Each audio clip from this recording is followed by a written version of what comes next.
پیارے بچوں، آج میں جو آپ کو کہانی سنانے لگی ہوں اس کا نام ہے الماری کا بھوت۔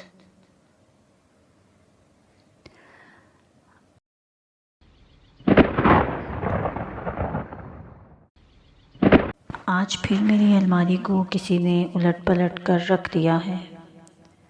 صبح اٹھتے ہی ہانیہ کی نظر اپنی الماری پر پڑی تو آنکھیں ملتے ہوئے امی کو پکارنے لگی، امی امی جلدی سے آئیں۔ ہانیہ بیٹی کیا ہوا، کیوں چیخ رہی ہو؟ امی جان میری الماری کا حال دیکھیں کیا ہوا ہے۔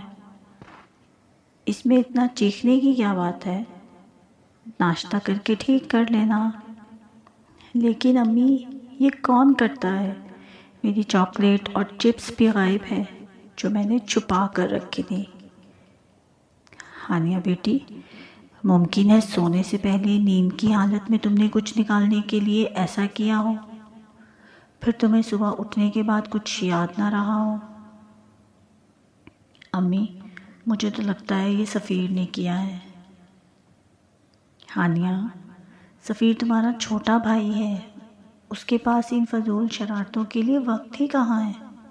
اسکول، مدرسہ، ٹیوشن اور کرکٹ اکیڈمی، رات کے 10 بجے تو گھر پہنچتا ہے۔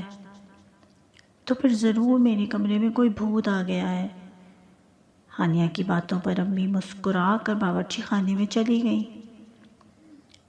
ناشتے کے بعد ہانیہ نے الماری کی تمام چیزیں سلیقے سے رکھ دیں۔ اس کے بعد تو اکثر ہانیہ کی الماری کا یہی حال ہونے لگا۔ اب تو امی جان بھی کچھ پریشان سی ہو گئی۔ ہانیہ نے روتی صورت بنا کر کہا، امی مجھے تو لگتا ہے اس الماری میں ضرور کوئی بھوت ہے۔ آپ مجھے دوسری الماری لے کر دیں۔ میری ساری چاکلیٹیں غائب ہو جاتی ہیں، آج تو میری نئی پینسل اور ڈرائنگ کی کاپی بھی غائب ہے۔ ہانیہ کی امی نے کچھ سوچ کر اس بھوت کو پکڑنے کی ٹھان لی۔ سفیر 10 بجے گھر میں داخل ہوا تو امی نے کہا، سفیر بیٹے کھانا گرم کر رہی ہوں، جلدی سے منہ دھو کر آ جاؤ۔ ہانیہ اپی نے آج کھانا جلدی کھا لیا ہے اور وہ بے خبر سو رہی ہے۔ سفیر اچھا کہتے ہوئے اپنے کمرے میں گیا۔ کھانے کی تھوڑی دیر بعد وہ چپکے سے ہانیہ کے کمرے میں داخل ہوا۔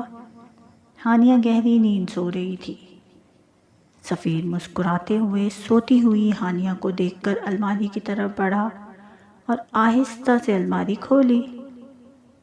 کپڑوں کو الٹ پلٹ کر کے کچھ تلاش کرنے لگا، ساتھ ہی زیر لب کہتا جا رہا تھا، آپی کی بچی ساری چیزیں کھا لی، کچھ بھی نہیں رکھا۔ پھر مسکرایا، ہاں مل گیا، واہ مزیدار نمکو۔ اس نے جلدی سے پیکٹ کو جیب میں ڈالا، سب چیزیں بے ترتیب چھوڑ کر جیسے ہی کمرے سے باہر نکلا امی جان کو سامنے کھڑا پایا۔ اچھا تو یہ تم ہو الماری کے بھوت۔ سفیر کتنی بری بات ہے، میں نے تمہیں اتنا مصروف رکھا تاکہ بری صحبت سے بچے رہو، لیکن تم بہن کو تنگ کرنے سے باز نہیں آتے۔ سفیر نے شرمندہ ہوتے ہوئے کہا، معاف کر دیں امی جان، میں آئندہ نہیں کروں گا، میں ہانیہ آپی سے بھی معذرت کر لوں گا، ہانیہ سے کچھ مت کہیے گا۔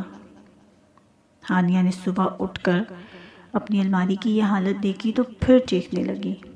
امی آئیں اور ہانیہ کو اس حال میں دیکھ کر مسکرا دی۔